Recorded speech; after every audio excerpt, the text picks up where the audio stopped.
if you like what you're seeing so far on this channel, please subscribe and please comment below that you love it so that others can also see all of the new videos that are coming out in this feed.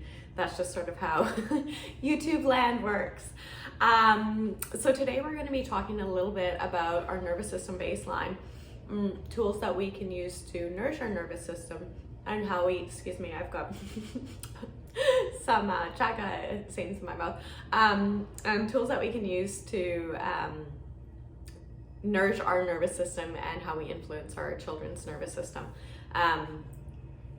This is one of my favorite things that I am a little bit hooked on right now. It's the Wild Remedies Chaga Latte. They're so good. Like, they're just so gently uplifting. It's become my go-to before filming now. Chaga is an adaptogen. This is a total side note. Chaga is an adaptogen, but if you're looking for some non-caffeinated uplifting power, definitely check out the link I have below, and you'll see my mom must-haves list, and that's where you'll find the Wild Remedies. Anyways, that aside, let's sort of get into the nervous system baseline. So the nervous system baseline, that term is actually something that I learned from my craniosacral teacher, Carrie Toft.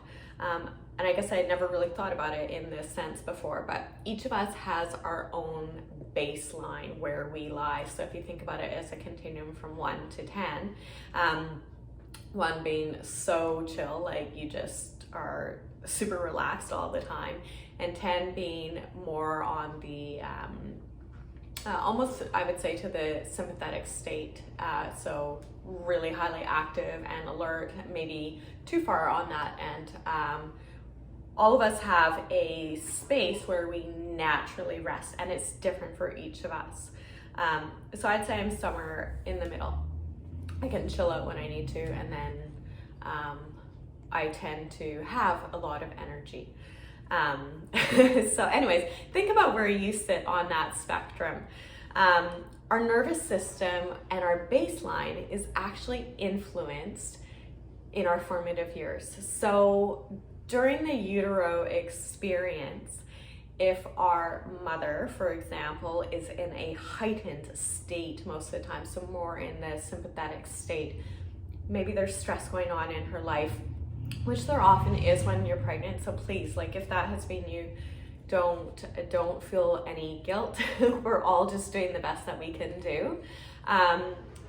But that can impact our child. And of course they can learn tools, and we can teach them so many tools to help moderate where their energy level and how they fluctuate between the parasympathetic, the rest, digest, socialize, and the sympathetic state.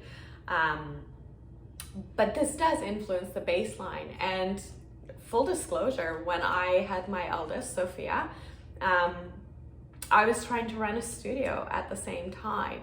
And so I know that my level of anxiety was definitely high, and perhaps she does have more cortisol in her body, or more was released while I was pregnant with her.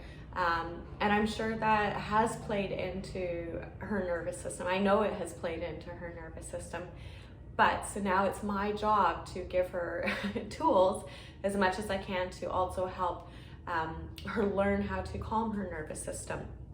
So yeah, that's sort of the utero experience. And then, as I've mentioned, as parents, as moms in particular, we can share tools to help our children either activate their nervous system or to help calm their nervous system, which is usually where we're wanting to go. I don't think any of us really want a crazy house.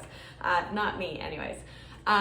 So some tools that we can use for ourselves and to share with our children, and again, I actually have these in that Mom Must Have link. You'll see it in the comments below, are things like singing bowls, sound or crystal bowls. I have a link in there for sound healing, solfeggio tones, which are tones that help to sort of harmonize the environment.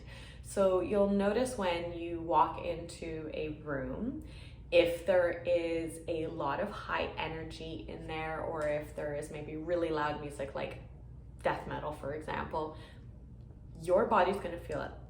and your body's going to try to just naturally co-regulate with that energy in the room.